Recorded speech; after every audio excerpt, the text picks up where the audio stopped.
نحمد و نصلی علی رسول الکریم اما بعد فاعوذ باللہ من الشیطان الرجیم بسم اللہ الرحمن الرحیم۔ ہم قرآن کریم کی مختصر تفسیر کر رہے ہیں اور آج ہم آیت نمبر 30 پر پہنچے ہوئے ہیں۔ آج ہمارا لیسن نمبر 4 ہے۔ تو میں آگے بڑھنے سے آج کے سبق پر چلنے سے پہلے تھوڑا سا میں پچھلے سبق کا تھوڑا سے میں بات کرنا چاہ رہی ہوں کہ پیچھے اللہ سبحانہ تعالیٰ نے ہمیں بہت سی چیزیں سمجھائی جو بہت ہی اہم باتیں ہیں۔ پہلے اللہ تعالیٰ نے ہمیں بتایا کہ اللہ ہمارا رب ہے، سورہ فاتحہ میں بتایا، پھر ہدایت مانگنے کی دعا سکھائی، پھر ہمیں اس سورہ بقرہ کے شروع میں بتایا کہ یہ کتاب ہے جس سے ہدایت ملے گی، لیکن پھر اللہ تعالیٰ نے 3 طرح کے مختلف لوگوں کے مختلف رویے بتائے کہ کن لوگوں کو اس قرآن تو ہدایت کی بک ہے، لیکن کن لوگوں کو اس سے زیادہ فائدہ ہوگا، کون ہدایت یافتہ ہوں گے، تو اس کے بارے میں اللہ تعالیٰ نے مختلف رویے ہمیں بتا دیے۔ متقین ہے، کافر ہے یا منافق ہے، جو لوگ شک میں رہ کر تھوڑے دنیا پسند ہے، کبھی دنیا کی طرف جھک جاتے ہیں، کبھی وہ اللہ کے دین کی طرف چلتے ہیں، یعنی کہ آسان دین چاہتے ہیں، تو اپنی خواہش کے مطابق دین چاہتے ہیں۔ تو یہ ساری چیزیں اللہ تعالیٰ نے ہمیں بتا دی اور ان لوگوں کے سب کے انجام بھی بتا دیے، ٹھیک ہے۔ پھر اللہ تعالیٰ نے ہمیں ایک بات بتائی کہ اللہ سبحانہ تعالیٰ جو ہے وہ قرآن میں مثالیں بیان کرتا ہے لوگوں کو سمجھانے کے لیے، لیکن جن لوگوں کو کہ پہلے سے دماغ میں ایک آئیڈیا ہے جس پر وہ جمے ہوئے ہیں کہ انہوں نے فیصلہ کر لیا ہے کہ ہم کو اس قرآن کو نہیں ماننا، کیونکہ اگر ہم مانیں گے تو پھر ہمیں اپنی زندگی بدلنی پڑے گی، ہم جس اپنی خواہش کی زندگی ہم رہنا چاہتے ہیں اور ہمیں اپنی خواہشات پر پھر کنٹرول کرنا پڑے گا، ہمیں اللہ کی حدود کا خیال رکھنا پڑے گا۔ اگر ہم قرآن پڑھ کے ہم علم حاصل کریں گے اور اللہ کے حدود پر چلنے کے خود کو پابند پھر ہمیں بنانا پڑے گا۔ تو ایسے لوگوں کا رویہ اللہ نے ہمیں پہلے ہی بتا دیا کہ ان کا رویہ کیا ہوتا ہے کہ وہ قرآن میں تنقید کرنے کے لیے چیزیں ڈھونڈتے ہیں۔ تو ان کی ایک مثال دی کہ وہ کہتے ہیں کہ قرآن اگر اتنی عظیم کتاب ہے اللہ کی طرف سے، تو اس میں ایسی چھوٹی حقیر چیزوں کی، مچھر مکھی وغیرہ کا ذکر کیوں آتا ہے؟ تو اللہ سبحانہ تعالیٰ نے اس میں بھی 2 رویے بتا دیے کہ جو ایمان والے ہیں، جو ایمان لانا چاہتے ہیں، جو اللہ پر بھروسہ رکھتے ہیں، وہ اللہ کو اپنا رب مانتے ہیں، وہ تو جانتے ہیں کہ اللہ تعالیٰ اگر ہمارا رب ہے تو وہ جو کچھ بھی اس قرآن میں فرمائے گا وہ ہمارے فائدے کے لیے ہے۔ تو اگر ہمیں کچھ سمجھ نہیں آ رہا تو اس میں وہ اپنی عقل کو یا اپنے کم علمی کو اس کی وجہ سمجھتے ہوئے وہ اور زیادہ علم حاصل کرنے کی کوشش کریں گے، لیکن ان کا ایمان ہوتا ہے کہ نہیں، یہ جو کچھ بھی ہے وہ حق ہے، اللہ کی طرف سے ہے۔ لیکن جو لوگ ایمان لانا نہیں چاہتے، جو قرآن کو پوری طرح سے قرآن پر عمل کرنا نہیں چاہتے، تو وہ پھر کیا کرتے ہیں کہ قرآن میں تنقید کرنے کی چیزیں ڈھونڈتے ہیں، قرآن پر اعتراضات کرتے ہیں۔ تو وہاں پر اللہ تعالیٰ نے ہمیں کچھ نشانیاں بتائیں، کچھ صفات بتائی کہ یہ ایسے لوگ کون سے لوگ ہیں۔ تو اللہ تعالیٰ نے بتایا وہ فاسق لوگ ہیں۔ فاسق کیا ہوتے ہیں؟ وہ بھی ہم نے بات کی کہ فاسق جو ہوتے ہیں اللہ کی حدود سے نکل جانے والے کو فاسق کہتے ہیں۔ فسقہ کسی حد سے نکل جانا، آگے بڑھ جانا۔ تو اب اللہ کی حدود کے اندر جو لوگ نہیں رہنا چاہتے وہ پھر قرآن میں اعتراض کرتے ہیں، کیونکہ قرآن میں اللہ کی حدیں بیان کی گئی ہیں، ہمیں کیا کرنا ہے کیا نہیں کرنا وہ سمجھایا گیا ہے۔ تو جو صفات اللہ تعالیٰ نے فاسق کی بیان کی وہ سمجھنے والی ہیں کہ اللہ تعالیٰ نے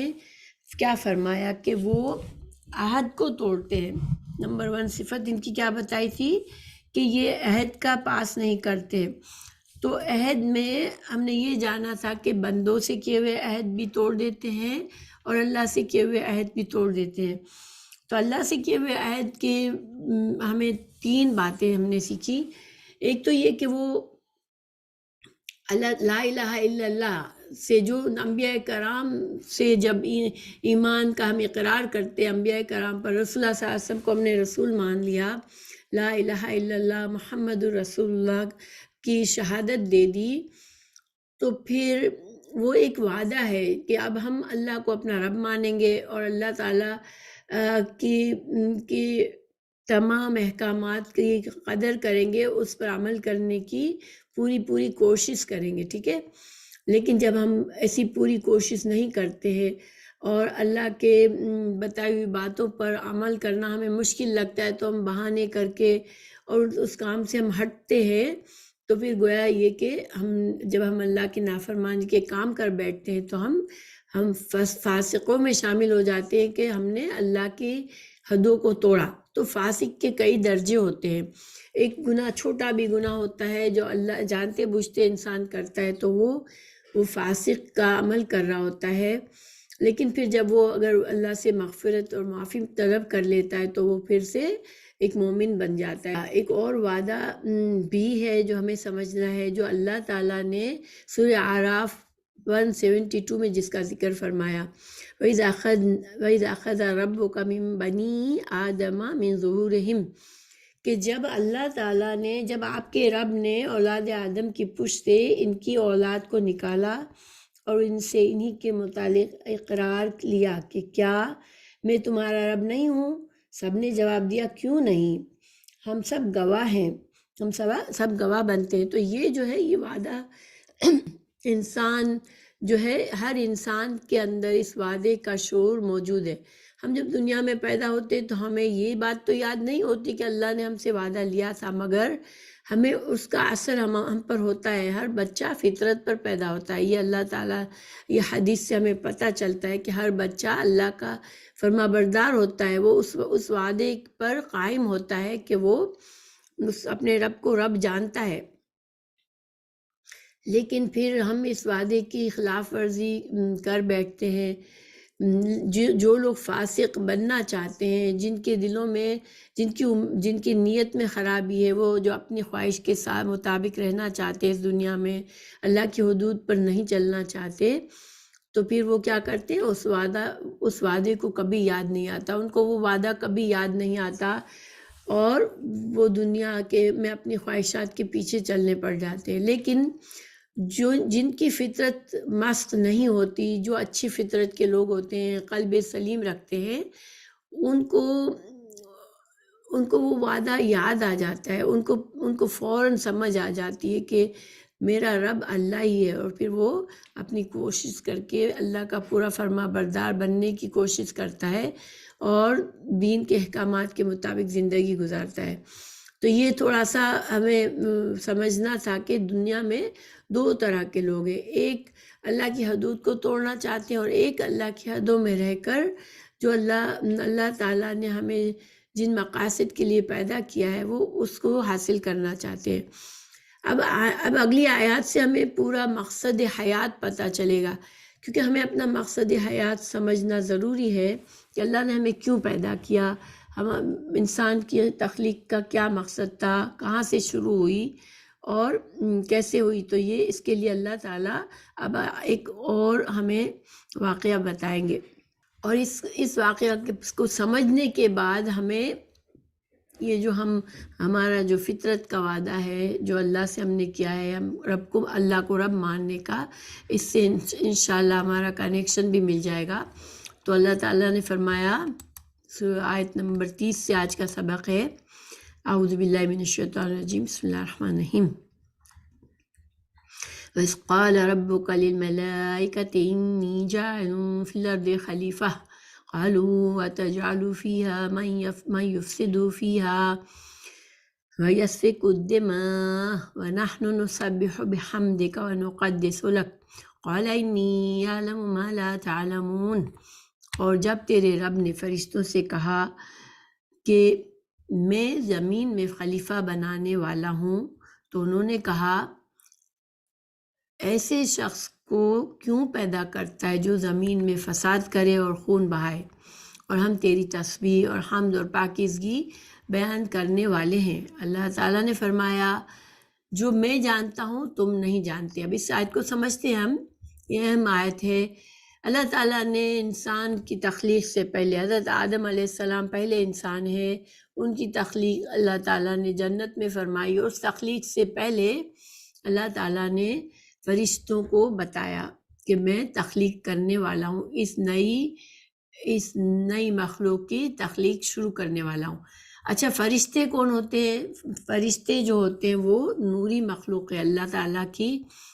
ان کو بھی سمجھ اور عقل ہوتی ہے، ٹھیک ہے۔ اللہ تعالیٰ نے عقل اور سمجھ رکھنے والی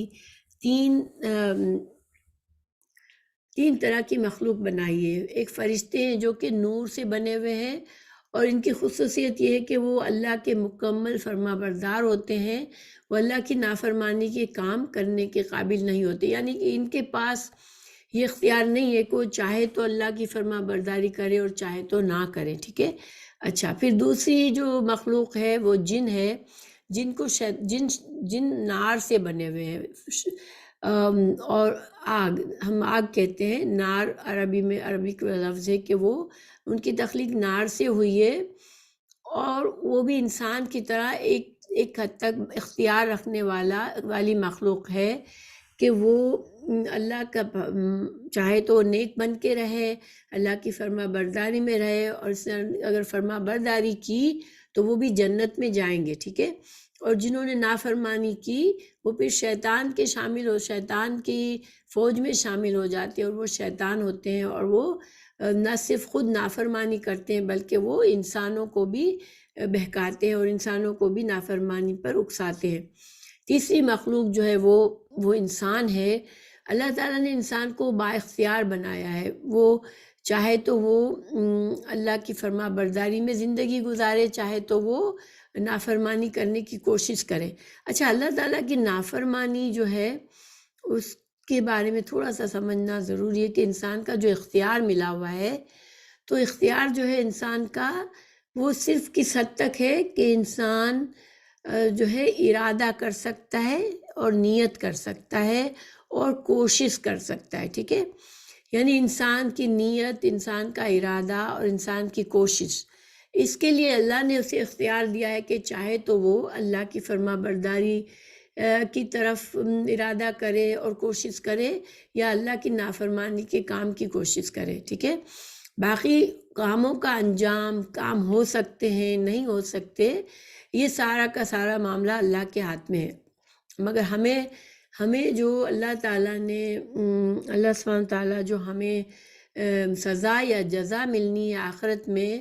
وہ ہماری نیت، ارادے اور کوشش کے پر ہے، کہ ہماری نیت و ارادہ اور کوشش اگر برا تھا، اور اگر پھر بھی اس کے ساری کوشش کے باوجود بھی ہم کچھ برائی نہیں کر سکے،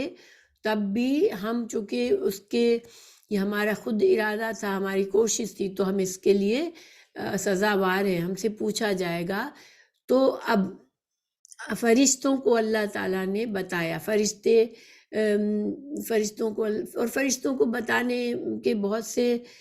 حکمتیں ہو سکتی ہیں، کیونکہ فرشتے جو ہے وہ انسان کی زندگی میں بہت زیادہ ان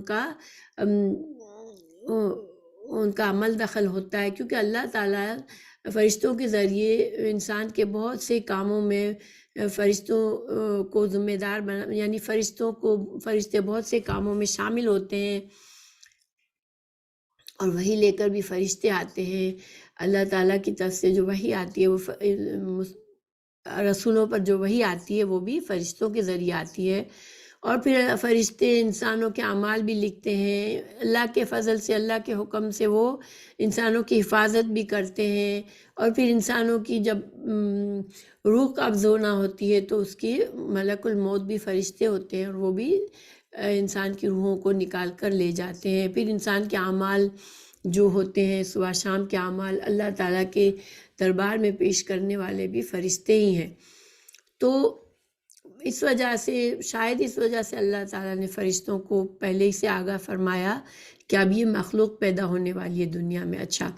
خلیفہ، لفظ خلیفہ کیا ہے؟ خلیفہ میں کہ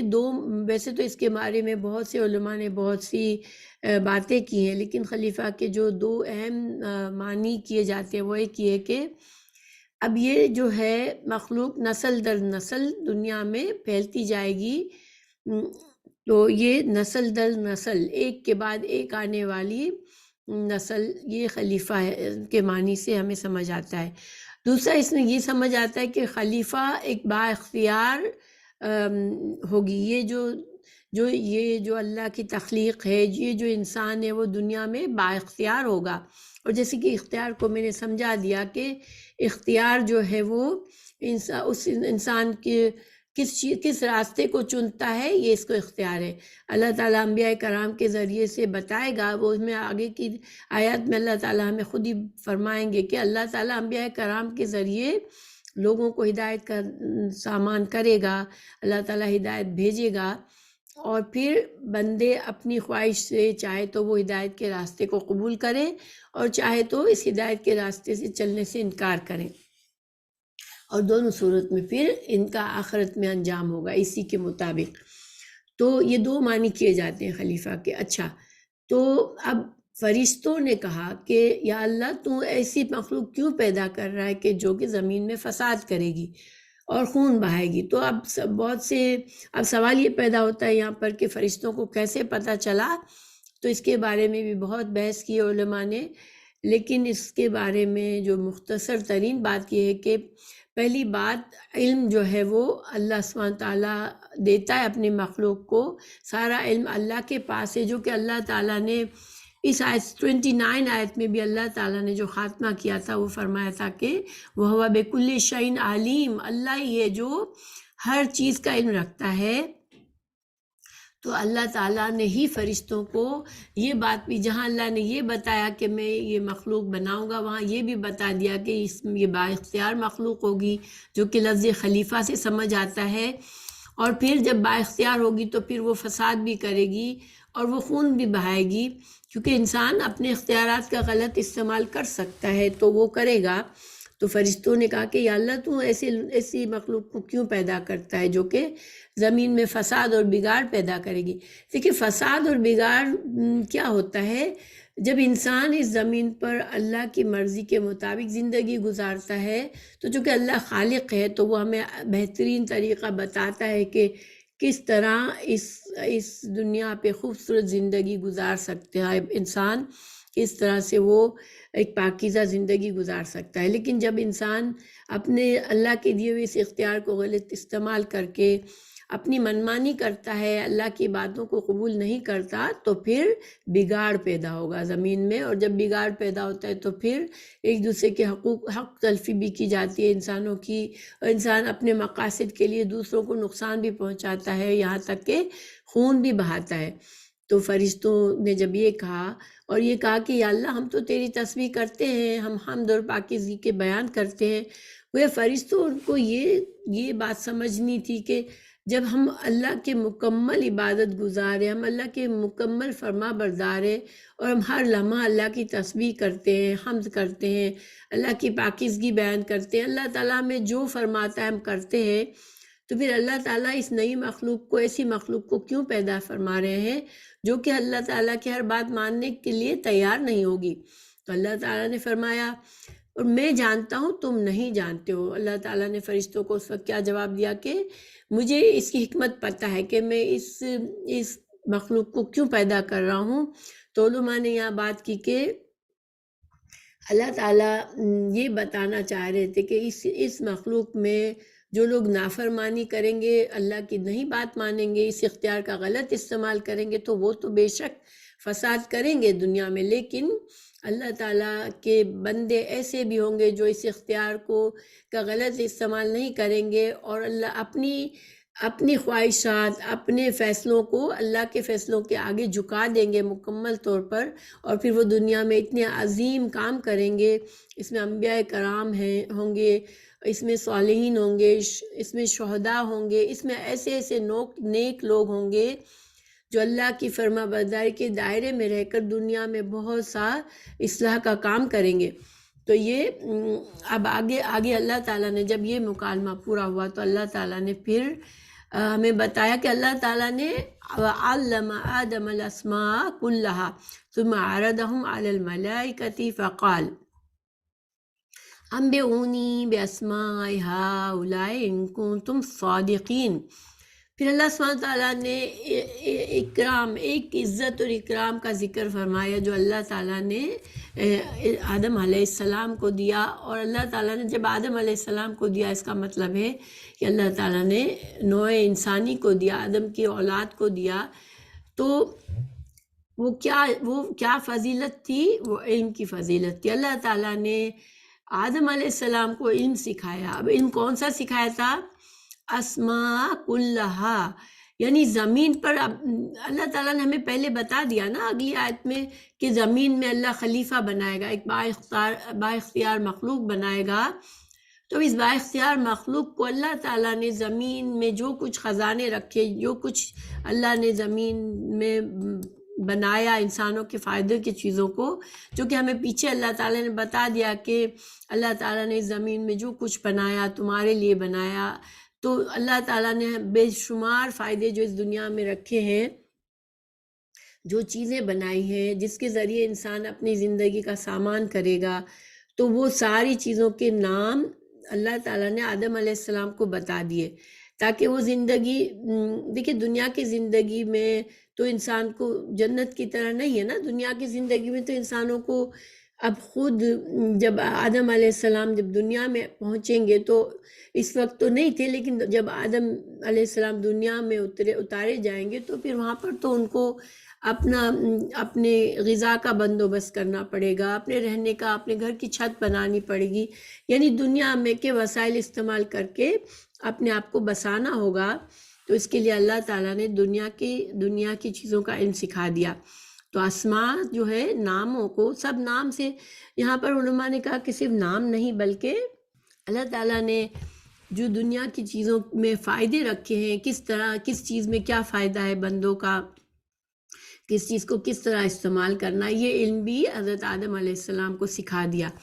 تو گویا کہ جو دنیا کی زندگی کا علم ہے اس کے سارے سیڈ یعنی جب بیج ہوتے ہیں جو وہ سارے حضرت آدم علیہ السلام کے اندر القاء کر دیے گئے. اور جو کچھ پھر بعد میں آدم کی اولاد دنیا میں جو علم سیکھتی ہے، جتنی محنت کوئی انسان کرتا ہے اتنا علم سیکھتا ہے، اور پھر اسی طرح سے وہ دنیا کے فائدوں کو سمیٹ سکتا ہے، یا دنیا میں خود بھی فائدے اٹھاتا ہے اور بہت سے ان سے انسانوں کو، دوسرے انسانوں کو بھی فائدے دیتا ہے. جیسے مثال کے طور پر ایک ڈاکٹر ہے، ایک انجینئر ہے، ایک کسی لوہار ہے، کوئی بھی چیز ہے، کسی بھی ٹریڈ میں انسان زندگی کے لیے اپنے لیے اپناتا ہے، اس کو علم چاہیے ہوتا ہے. تو ہر علم کا کہ جو بیج تھے وہ حضرت آدم علیہ السلام کے اندر ڈال دیے گئے. حضرت داؤد علیہ السلام کے بارے میں بھی اللہ تعالیٰ نے قرآن میں فرمایا کہ اللہ تعالیٰ نے ان کو لوہے کے استعمال سکھایا. تو گویا کہ اللہ تعالیٰ ہی ہے جو کہ ہماری دنیا کے علم کا بھی جو ہمیں جو بھی دنیا کا علم بھی سکھاتا ہے وہ اللہ ہی سکھاتا ہے. ٹھیک ہے. اور اس سے پھر ہم یہ بھی سمجھ سکتے ہیں کہ علم جو ہے وہ چاہے دنیا کا ہو چاہے دین کا ہو، اس میں انسانوں کے فائدے ہوتے ہیں علم سیکھنے میں، اور اس میں انسان کی فضیلت ہوتی ہے. اللہ تعالیٰ نے آدم علیہ السلام کو جب علم سکھایا اور ان کو یہ فضیلت دی تو پھر اس کے بعد فرشتوں کا ایک ٹیسٹ لیا. اللہ تعالیٰ نے فرشتوں کو آزمایا، ان سے کہا کہ اب تم ان چیزوں کے نام بتاؤ. اب دیکھو اللہ تعالیٰ نے یہاں یہ بھی فرمایا کہ اگر تم سچے ہو، یعنی تم اگر اپنے اس دعوے میں سچے ہو کہ یہ مخلوق صرف جو ہے وہ شر کے کام کرے گی، تو پھر تم یہ علم جس سے فضیلت ہوتی ہے انسان کی، اب تم بھی بتاؤ، اب تم ان چیزوں کے نام بتاؤ. تو انہوں نے کہا قالوا سبحانک لا علم لنا الا ما علمتنا انک انت العلیم الحکیم. فرشتوں نے کہا یا رب، یا اللہ تو ہی پاک ہے، یعنی ہر عیب سے تو پاک ہے، اور ہم کو تو جو علم ہے وہ صرف اتنا ہی ہے جتنا تو نے ہمیں سکھا رکھا ہے. تو ہی ہر چیز کے علم کا، تمام علم تو تیرے ہی پاس ہے. العلیم اور الحکیم میں استغراق ہے، جیسے کہ الحمد میں ہم نے سمجھا تھا کہ تمام علم اور تمام حکمت جو ہے وہ صرف اللہ کے پاس ہے. تو قال یا آدم انبئہم باسمائہم فلما انبأهم باسمائہم قال الم اقل لکم انی اعلم غیب السماوات والارض واعلم ما تبدون وما کنتم تکتمون. اب اللہ سبحانہ تعالیٰ نے حضرت آدم علیہ السلام کو مخاطب فرمایا. اور یہاں پر ایک چیز ہمیں یہ بھی سائٹ کی پتہ چلتی ہے کہ جس طرح حضرت اللہ تعالیٰ نے حضرت موسیٰ علیہ السلام کو ہم کلیم اللہ کہتے ہیں، اللہ تعالیٰ نے ان سے کلام فرمایا تھا، اسی طرح حضرت آدم علیہ السلام بھی کلیم اللہ ہے کہ حضرت آدم علیہ السلام سے بھی اللہ تعالیٰ نے خود مخاطب کر کے فرمایا کہ اے آدم تم ان کے نام بتاؤ. جب انہوں نے بتا دیے تو فرمایا کیا میں نے تمہیں پہلے ہی نہ کہا تھا کہ زمین اور آسمانوں کا غیب میں ہی جانتا ہوں اور میرے علم میں ہے جو تم ظاہر کر رہے ہو اور تم چھپاتے ہو. اچھا، یہاں پر جو اللہ تعالیٰ نے فرمایا فرشتوں سے کہ میرے علم میں ہے جو تم ظاہر کرتے ہو تم چھپاتے ہو، تو چونکہ دیکھیں قرآن ہمیشہ کے لیے ہے، ٹھیک ہے، تو اللہ تعالیٰ یہاں پر صرف آدم علیہ السلام سے خطاب، یعنی صرف فرشتوں سے خطاب نہیں ہے، یہاں پر اللہ تعالیٰ کی دوسری مخلوق سے بھی ہے کہ ہمیشہ تک کے لیے زندگی میں ہمیشہ بھی جب تک کہ جو بھی لوگ آئیں گے، جو انسان، جو مخلوق آئے گی، تو اللہ تعالیٰ سب کے رازوں کو جاننے والا ہے. جو ہم ظاہر کرتے ہیں، جو ہم اپنے دلوں میں چھپاتے ہیں، تو اللہ سب کچھ جاننے والا ہے. اور یہ بات ہمیں یاد رکھنے والی ہے کہ ہم اپنے اندر کے دل کے خیالات کا بھی ہم خیال رکھیں، ہم اس میں بھی ایسی سوچ بھی ہماری نہ ہو جس سے ہمیں پتہ ہو کہ اللہ تعالیٰ ناراض ہو سکتا ہے، کیونکہ اللہ تعالیٰ ہمارے دل کی سوچ بھی جانتا ہے. اچھا، تو اب پھر وَإِذْ قُلْنَا لِلْمَلَائِكَةِ اسْجُدُوا لِآدَمَ فَسَجَدُوا إِلَّا إِبْلِيسَ. اللہ تعالیٰ نے ایک اور عزت بخشی آدم علیہ السلام کو. پہلے ان کی عزت بخشی، ان سے ان کی فضیلت کو بڑھایا. اب جب ان کی فضیلت بڑھ گئی اور جب فرشتوں پر ثابت ہو گیا کہ یہ فضیلت والی مخلوق ہے، تو پھر اللہ تعالیٰ نے فرمایا فرشتوں سے کہ آدم علیہ السلام کو سجدہ کرو. اب اس پر بھی علماء نے بات کی ہے کہ سجدہ یہ عبادت کا سجدہ تھا یا یہ اکرام اور تعظیم کا سجدہ تھا. تو یہ سجدہ تعظیم کا تھا، کیونکہ اللہ تعالیٰ نے حضرت آدم علیہ السلام کو علم کے ذریعے عزت دی، پھر فرشتوں سے ان کو سجدہ کروایا. اچھا، دوسری بات یہ کہ ہماری شریعت میں سجدہ کرنا چاہے تعظیم کا ہو چاہے عبادت کا ہو، ہم کسی مخلوق کو سجدہ نہیں کر سکتے، ٹھیک ہے. چونکہ یہاں پر خود اللہ سبحانہ تعالیٰ ہی فرما رہے تھے کہ سجدہ کرو، تو فرشتوں کے لیے یہ حکم اللہ کا حکم سمجھ کر ان کو ماننا ضروری تھا، اور فرشتوں نے فوراً مان لیا. فا جو ہے نا فسجدو، تو فا میں فوراً کا معنی ہوتا ہے، یعنی ایک کام کہا، ایک کام ان سے کہا گیا اور انہوں نے فوراً وقت ضائع کیے بغیر فوراً سجدہ کر لیا، اللہ تعالیٰ کے حکم کو مان لیا. مگر ابلیس کے سوائے سب نے مان لیا. اب ابلیس کون تھا؟ تو ابلیس جو ہے وہ جن تھا، اور اس کے بارے میں کہا جاتا ہے کہ یہ اتنا عبادت گزار جن تھا کہ اس کو بڑا مقام حاصل ہو گیا، اور اللہ تعالیٰ نے اس کو عزت دی اور وہ فرشتوں کے ساتھ رہتا تھا. کیونکہ جن جو مخلوق ہے وہ آسمانوں پر بھی جا سکتی ہے، تو یہ فرشتوں میں بستا تھا. اور جب اللہ تعالیٰ نے حکم فرمایا تھا حضرت آدم علیہ السلام کو سجدہ کرنے کے لیے، تو ابلیس بھی موجود تھا وہاں پر، تو اس نے انکار کر دیا. اب انکار کیوں کیا؟ تو دیکھیں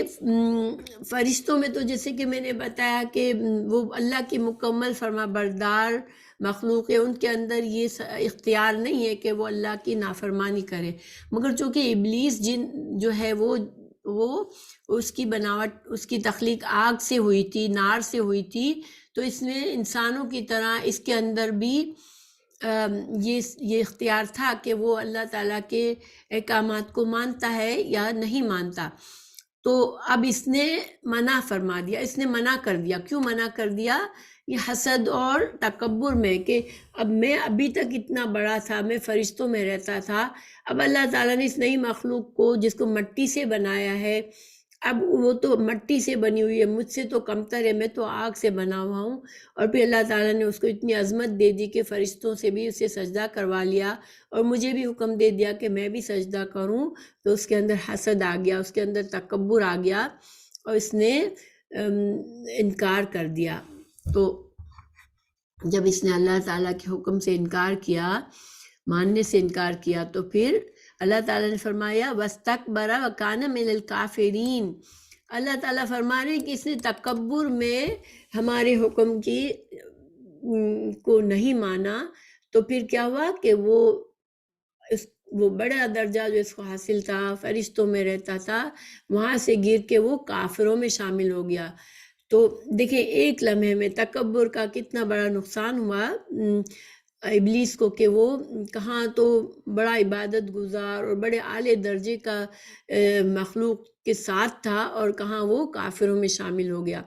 پھر وَقُلْنَا يَا آدَمُ اسْكُنْ أَنْتَ وَزَوْجُكَ الْجَنَّةَ وَكُلَا مِنْهَا رَغَدًا حَيْثُ شِئْتُمَا وَلَا تَقْرَبَا هَٰذِهِ الشَّجَرَةَ فَتَكُونَا مِنَ الظَّالِمِينَ۔ ہم نے آدم سے کہا کہ اے آدم، تم اور تمہاری بیوی جنت میں رہو۔ تو یہاں پر اب اللہ تعالیٰ حضرت آدم علیہ السلام کو ایک اور فضیلت دے رہے ہیں، ایک اور اکرام فرما رہے ہیں ان پر، ان کو ایک اور نعمت دے رہے ہیں کہ اب ان کو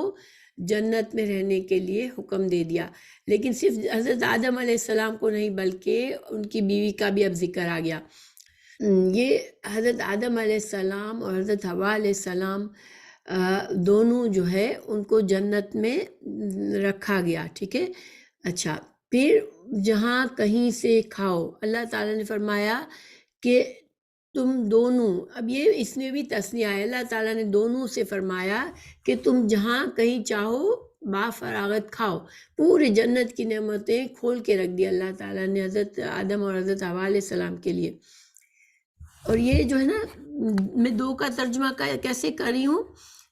شئتما، تم دونوں، ٹھیک ہے، وکلا، یہ بھی، یہ سب تثنیہ، یعنی تم دونوں، یہ یہاں پر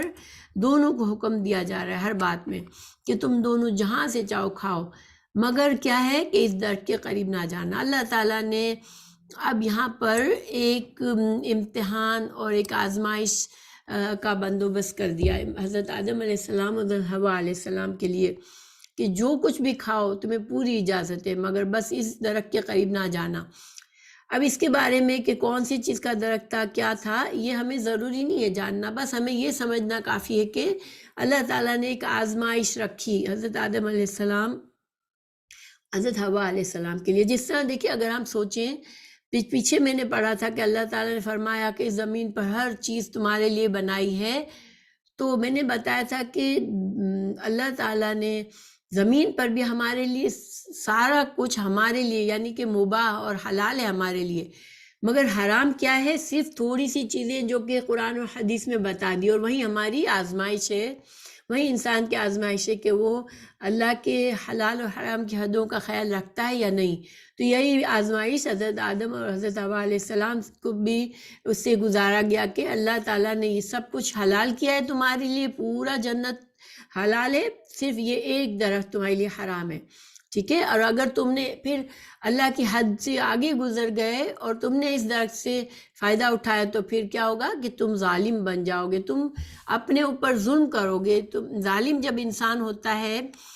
تو یہ ظلم، اس کا جب اللہ کی نافرمانی میں ظالم بنتا ہے تو وہ اپنے اوپر ظلم کر رہا ہوتا ہے، کیونکہ اللہ سبحانہ تعالیٰ تو ہر کسی مخلوق کے محتاجی اللہ کو نہیں ہے، تو اللہ تعالیٰ تو بے نیاز ہے۔ جب انسان اللہ کے نافرمانی کرتا ہے تو وہ اصل میں اپنے لیے برائی کما رہا ہوتا ہے، اپنا انجام خراب کر رہا ہوتا ہے۔ تو بہرحال اب کیا ہوا، فَأَزَلَّهُمَا الشَّيْطَانُ عَنْهَا فَأَخْرَجَهُمَا مِمَّا كَانَ فِيهِ وَقُلْنَا اهْبِطُوا بَعْضُكُمْ لِبَعْضٍ عَدُوٌّ وَلَكُمْ فِي الْأَرْضِ مُسْتَقَرٌّ وَمَتَاعٌ إِلَىٰ حِينٍ۔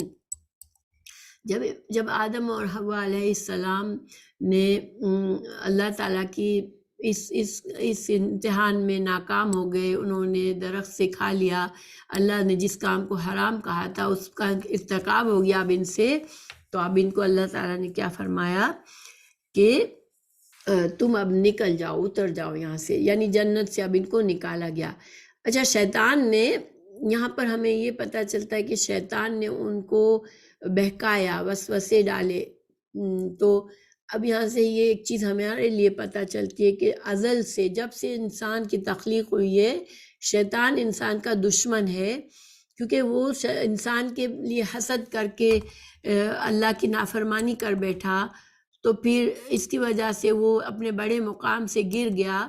تو اس کی وجہ سے یہ اس دن سے انسانوں کا دشمن ہے۔ اس نے وسوسے ڈالے اور ان کو بہکایا۔ یہاں پر وضاحت نہیں ہے کہ کس طرح سے بہکایا، مگر انہوں نے ایک بات، اس نے شیطان نے یہ کہی تھی کہ تم ہمیشہ اس جنت میں رہو گے، اگر تم یہ کھا لو گے تو تم کو ہمیشہ کی زندگی مل جائے گی، تم ہمیشہ کے لیے جنت میں رہو گے۔ اور آدم اور حوا علیہ السلام بھول گئے، اور پھر اللہ تعالیٰ نے ان کو زمین پر اترنے کے لیے کہہ دیا، ٹھیک ہے، وَاهْبِطُوا بَعْضُكُمْ لِبَعْضٍ عَدُوٌّ، اور یہ بھی بتا دیا کہ تمہارے درمیان دشمنی، تم ایک دوسرے کے دشمن رہو گے۔ تو یہاں پر دشمنی میں آدم علیہ السلام اور شیطان ایک دوسرے کے دشمن ہو سکتے ہیں، ٹھیک ہے، اور انسانوں میں بھی دشمنی کا عنصر پایا جائے گا زمین پر، کیونکہ زمین پر انسان ہمیشہ اللہ کا فرما بردار بن کر نہیں رہتا، تو پھر فساد کرتا ہے اور آپس میں دشمنی پیدا کرتا ہے۔ تو اب اللہ تعالیٰ نے فرمایا کہ اب اس دنیا میں تمہارے لیے کچھ وقت کے لیے فائدے اٹھانا ہے۔ اس دنیا میں اللہ تعالیٰ نے جو انسانوں کے لیے فائدوں کی چیزیں رکھ لیے، اب ان کو استعمال کرنا ہے اور وقتی طور پر دنیا کی زندگی میں رہنا ہے۔ اچھا، یہاں پر ایک بات سمجھنے کی ضرورت ہے کہ دیکھیے، اللہ تعالیٰ نے شروع میں ہی بتا دیا تھا کہ اس مخلوق کو میں دنیا میں خلیفہ بناؤں گا، ٹھیک ہے، تو گویا کہ انسان کا جو تخلیق کا مقصد تھا وہ یہی تھا کہ وہ پہلے اس دنیا میں رہے گا، اور اس دنیا میں اس کی آزمائشیں ہوگی، اور اس آزمائش میں وہ یا تو کامیاب ہو کے جنت میں دوبارہ چلا جائے گا، جو کہ اصل گھر ہے مومنوں کا، ٹھیک ہے، اور اگر ناکام رہا دنیا میں، اس نے اللہ کی نافرمانی کر کے کافر بن کے دنیا سے رخصت ہوا، تو پھر وہ جنت میں نہیں جا سکے گا، یعنی کہ اپنے اصل گھر سے محروم رہ جائے گا۔ اس پیاری جنت میں جو اللہ نے اپنی رحمت ہے، اللہ کی رحمت ہے، اللہ نے انسانوں کے لیے بنائی ہے، اس میں وہ نہیں جا سکے گا اور وہ جہنم میں جائے گا۔ لیکن یہاں پر ایک چیز کی تردید ہوتی ہے، جو یہودی جو عیسائی لوگ سمجھتے ہیں اور یہ کہتے ہیں کہ اللہ تعالیٰ نے بطور سزا آدم علیہ السلام کو زمین پر اتارا تھا، اور اب اس سزا، اس گناہ کا جو اثر ہے وہ ہر بچے پر ہوتا ہے جب وہ پیدا ہوتا ہے، آدم کی اولاد، کیونکہ آدم علیہ السلام نے ایک گناہ کیا، تو آدم علیہ السلام کے گناہ کا اثر جو ہے وہ اس سے بچہ پیدا ہوتا ہے، تو اس پر اس کا اثر ہوتا ہے، پھر وہ اس کو بیپتائز کرتے ہیں اور اس کو اس گناہ سے آزاد کرتے ہیں۔ لیکن ہمیں یہاں پر پتہ چلتا ہے کہ اللہ تعالیٰ نے زمین ہی کے لیے بنایا تھا، اور یہ آزمائش ایک رکھی تھی۔ اللہ تعالیٰ شاید ہمیں، دیکھیں انسانوں کو بھی تو آدم علیہ السلام کے ہمارے لیے نمونہ بھی ہے، کہ ایک ہمیں نمونہ بنا کر بتا دیا اللہ تعالیٰ نے کہ جنت تم لوگوں کا گھر ہے اصل میں، لیکن تم اگر پھسل جاؤ گے، شیطان تمہارا دشمن ہے، وہ اگر تمہیں پھسلا دے گا، جیسے کہ وہ آدم علیہ السلام کو اور حوا علیہ السلام کو پھسلانے میں کامیاب ہوا، تو پھر تم اپنے اس گھر میں لوٹ کر نہیں جا سکو گے۔ تو اب یہ ہمیں مزید وضاحت اس کی میں کروں گی آگے۔ تو بہرحال اللہ تعالیٰ نے دنیا میں کہا کہ مختصر ایک تھوڑے وقفے کے لیے تمہارا فائدہ ہے، یعنی دنیا کی زندگی مختصر ہے۔ پھر فَتَلَقَّىٰ آدَمُ مِن رَّبِّهِ كَلِمَاتٍ فَتَابَ عَلَيْهِ إِنَّهُ هُوَ التَّوَّابُ الرَّحِيمُ۔ حضرت آدم علیہ السلام نے اپنے رب سے چند باتیں سیکھ لیں، اور اللہ تعالیٰ نے ان کی توبہ قبول فرمائی، اور بے شک وہی توبہ قبول کرنے والا اور رحم فرمانے والا ہے۔ دیکھیں یہاں پر ہمیں حضرت آدم علیہ السلام کی فطرت کو سمجھنا ہے کہ ان کی فطرت میں خرابی نہیں تھی، بس وہ بھول گئے اور شیطان کے بہکانے میں آ گئے، کیونکہ فوراً جیسے ہی انہوں نے گناہ کیا، ان سے گناہ سرزد ہوا، اللہ کی نافرمانی ہو گئی، تو فوراً سے انہوں نے اللہ کی طرف رجوع کیا۔ اللہ تعالیٰ نے انہیں کچھ کلمات، یعنی کچھ مغفرت کی دعائیں سکھائیں، اور پھر اللہ تعالیٰ نے ان دعاؤں کو قبول فرما کے حضرت آدم علیہ السلام پر رحمت فرمائی اپنی، اور ان کو معاف فرما دیا۔ تو گویا یہاں بھی یہ ثابت ہوتا ہے کہ حضرت آدم علیہ السلام دنیا میں بطور سزا نہیں آئے ہیں، نہ ہی ان کا گناہ جو ہے وہ ان کے سر پر ہمیشہ رہا، اور نہ ہی آدم اولاد گناہ کے ساتھ پیدا ہوتی ہے، اوریجنل سن کہتے ہیں وہ اس کو عیسائی۔ بلکہ اللہ تعالیٰ نے فرما دیا کہ اللہ تعالیٰ نے ان کی توبہ قبول فرما لی اور ان پر رحم فرمایا۔ تو اب یہ کون سے کلمات تھے یہ جس کو حضرت آدم علیہ السلام کو سکھایا گیا تھا؟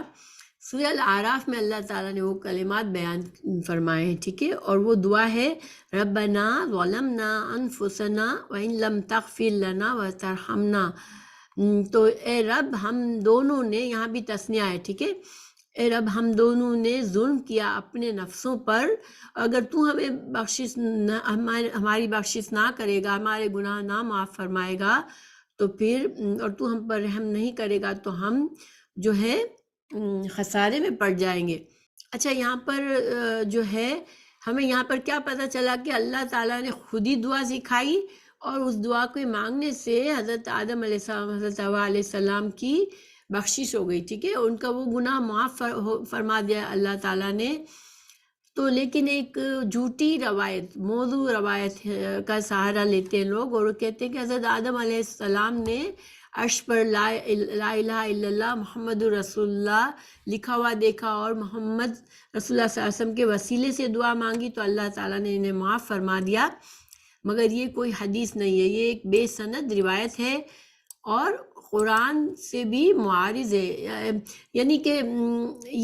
اللہ صلی اللہ علیہ وسلم کا اپنا درجہ بے شک بہت ہی بلند ہے، تمام انسانوں میں بلند درجہ ہے، مگر جو چیز جو فضیلت یا جو بات حق نہیں ہے اس کو کہہ کر ہم درجات بلند کرنے کی مزید کوشش نہیں کر سکتے۔ اللہ تعالیٰ نے خود ہی ان کو بلند درجہ دیا ہے۔ اور دوسری بات یہ کہ دیکھیں قرآن میں ہمیں پتہ چلے گا کہ تمام انبیاء علیہ السلام نے براہ راست اللہ سبحانہ تعالیٰ سے دعائیں فرمائی ہے، کسی کا وسیلہ نہیں دیا کہ رسول اللہ صلی اللہ علیہ وسلم کے وسیلے سے ہمیں معاف کر دے۔ تو یہ جو وسیلہ دینا جو ہے اس کے لیے یہ اس طرح سے ہم وسیلہ نہیں دے سکتے۔ وسیلے کے بارے میں انشاءاللہ ہم آگے کہیں اس ٹاپک پر بات کریں گے، لیکن ہمیں قرآن میں کیا سکھایا گیا ہے کہ اللہ سبحانہ تعالیٰ اپنے بندوں سے دعائیں خود قبول فرماتا ہے اور ہمیں اللہ سے خود دعائیں مانگنی چاہیے۔ تمام انبیاء کرام نے بھی براہ راست اللہ سے دعائیں مانگی ہے، کسی نبی ولی بزرگ کا واسطہ اور وسیلہ نہیں پکڑا ہے، ٹھیک ہے۔ تو اس لیے نبی کریم صلی اللہ علیہ وسلم سمیت تمام انبیاء کا طریقہ دعا یہی رہا ہے کہ بغیر کسی واسطے اور وسیلے کے اللہ کی بارگاہ میں دعا کی جائے۔ اور یہ اگر ہم یہ نہیں مانتے نا کہ اللہ تعالیٰ سے ہر بندہ براہ راست، یہ کتنی بڑی، دیکھیں ہمارے لیے کتنی بڑی نعمت ہے کہ جب دل اداس ہوا، جب اللہ کو یاد آئی، ہم نے فوراً اللہ سے دعا کر لی، اللہ سے فوراً، جیسے ایک طرح سے بندہ بات کرتا ہے اللہ سے، کے سامنے اپنے دل کی بات رکھ دیتا ہے، تو یہ تو بہت بڑی نعمت ہے۔ ہم اس کو جٹلا کر اس سے فائدہ اٹھانے کے بجائے ہم کہیں ہمیشہ کسی نہ کسی بزرگ کا ہاتھ پکڑے، کسی کا وسیلہ پکڑے، تو ہمیں یہ طریقہ دین کے سنت کے خلاف ہے، ٹھیک ہے، انبیاء کرام کے طریقے کے خلاف ہے۔ پھر اللہ سبحانہ تعالیٰ نے فرمایا قُلْنَا اهْبِطُوا مِنْهَا جَمِيعًا فَإِمَّا يَأْتِيَنَّكُمْ منی ہدن فمن تبع ہدایا فلا خوف علیہم ولا هم یحزنون۔ اللہ تعالیٰ نے مزید فرمایا کہ ہم نے کہا تم سب یہاں سے چلے جاؤ، جب کبھی تمہارے پاس میری ہدایت پہنچے تو اس کی تابعداری کرنے والوں پر کوئی خوف و غم نہیں ہوگا۔ دیکھیں یہ ہے ہماری زندگی کا مقصد۔ اللہ تعالیٰ نے ہمیں زندگی زمین پر اتارا، اللہ تعالیٰ نے حضرت آدم حضرت حوا علیہ السلام کو، شیطان کو پہلے ہی دھتکار دیا تھا اللہ تعالیٰ نے جب اس نے نافرمانی کی۔ اب اللہ تعالیٰ نے یہاں پر ایک ہمارے کام کی بات بتا دی کہ ہمیں اب کامیاب ہو کے دوبارہ جنت میں جانے کی کوشش کرنا، یہی ہمارا مقصد حیات ہے کہ ہم دنیا کی زندگی میں اس آزمائش کی زندگی ہے، اس میں ہم آزمائشوں سے اپنے آپ کو سرخرو کریں، اس میں ہم اللہ کی مدد چاہیں، اللہ کے دین سے علم حاصل کر کے اسی طریقے سے ہم زندگی گزاریں جیسے ہمیں قرآن و حدیث میں ہمیں بتایا گیا ہے، اور اللہ تعالیٰ کو ہم راضی کر کے جب ہم دنیا سے جائیں گے تو پھر ہمیں کوئی خوف یا غم نہیں ہوگا۔ تو دیکھیے خوف اور غم جو ہے نا، یہاں پر یہ خوف اور غم دنیا میں تو ہر جگہ خوف اور غم ہوتا ہے، ہر انسان کے لیے خوف اور غم ہوتا ہے، کیونکہ کبھی ہمارے لیے مستقبل کی پریشانیاں اور فکریں ہوتی ہیں، اور کبھی ہمیں ماضی میں غلط فیصلوں کرنے سے جو کچھ ہمیں نقصان ہوا ہوتا ہے اس کا غم ہوتا ہے۔ کوئی انسان، ہم یہ نہیں کہہ سکتے اس کو کسی قسم کا کوئی غم نہیں دنیا میں ملتا ہے یا کسی قسم کا خوف نہیں ہوتا۔ تو اب یہ خوف اور غم نہیں ہوگا سے مطلب کیا ہوا کہ جنت میں دوبارہ چلے جائیں گے وہ لوگ، جو جنت ایک ایسی جگہ ہے جہاں پر کوئی خوف و غم نہیں ہے، انسان کے لیے ہمیشہ کی خوشیوں والی زندگی ہے، ٹھیک ہے۔ تو یہاں پر یہی ہمارا زندگی کا مقصد بتا دیا گیا یہاں پر۔ اور پھر اللہ تعالیٰ نے بتایا وَالَّذِينَ كَفَرُوا وَكَذَّبُوا بِآيَاتِنَا أُولَٰئِكَ أَصْحَابُ النَّارِ هُمْ فِيهَا خَالِدُونَ، اور جو انکار کر کے ہماری آیتوں کو جھٹلائیں اور وہ جہنمی اور ہمیشہ اسی میں رہیں گے۔ تو اللہ تعالیٰ نے بتا دیا کہ جو لوگ شیطان کے راستے پر چلیں گے اور جو لوگ جو اللہ تعالیٰ کے انبیاء کرام کے ذریعے اللہ تعالیٰ علم بھیجے گا ہمیں، تو پھر اس کو جھٹلائیں گے اور پھر وہ اپنی منمانی کریں گے دنیا میں، اللہ سے کفر کریں گے، تو پھر وہ جنت میں نہیں جائیں گے، وہ پھر جہنم میں جائیں گے اور وہ پھر ہمیشہ وہاں رہیں گے۔ تو یہ ان دو آیات میں ہمیں پورا فارمولا پتہ چل گیا ہماری زندگی کا، ہماری مقصد حیات، ہماری کامیابی کس چیز میں اور ہماری ناکامی کس چیز میں ہے۔ آخر میں ہمیں یہ یاد رکھنے کی ضرورت ہے اس واقعے میں جو سبق ہے ہمارے لیے، کہ اس دنیا کی زندگی یہ آزمائش کی زندگی ہے، ٹھیک ہے۔ یہاں پر ہمیں اللہ تعالیٰ نے جو علم ہمیں جس علم کو حضرت آدم علیہ السلام کو سکھایا، یعنی کہ دنیا میں زندگی کا گزارنے کا علم، وہ تو ہمیں ملتا رہے گا، کیونکہ وہ اس کے سیڈز ہمارے اندر ہیں، اور انسان دنیا میں ظاہر ہے اس کو پتہ ہے کہ اس کو اپنی زندگی بنانی ہے دنیا کی ضرورتیں پوری کرنے کے لیے، تو وہ کوشش کر کے اس علم کو مزید سیکھے گا اور دنیا میں کچھ نہ کچھ بنے گا، اور دنیا میں اپنی زندگی کو، اپنے رہائش کو، اپنے گھر کو، اپنے اولاد کو، اپنے خاندان کو، ان چیزوں کا ان سب چیزوں سے وہ اس کا واسطہ پڑے گا۔ لیکن اس کے ساتھ ساتھ اس کو ایک دشمن ہے، شیطان ہے۔ تو اب دنیا میں ہمارے لیے فارمولا کیا ہے کہ ہم جو دنیا کی زندگی ہے اس میں نمبر 1 علم حاصل کریں، قرآن کا علم جو کہ انبیاء کرام کے ذریعے سے آئے گا، قرآن و حدیث کا علم جو اللہ تعالیٰ نے رسول اللہ صلی اللہ علیہ وسلم کے ذریعے سے ہمیں پہنچا دیا،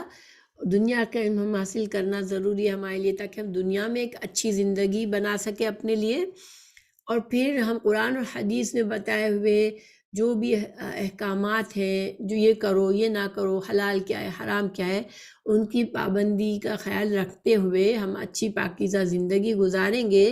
تو پھر ہم اپنی ہمیشہ کی زندگی، ہماری زندگی کامیاب ہوگی، ہماری زندگی کا مقصد ہمیں حاصل ہو جائے گا، اور ہم اس طرح سے دنیا سے رخصت ہوں گے کہ اللہ ہم سے راضی ہو، تو ہم جنت میں ہماری اپنی اصل گھر میں پہنچ جائیں گے انشاءاللہ۔ اللہ تعالی ہم سب کو جنت فردوس میں جگہ دے، آمین۔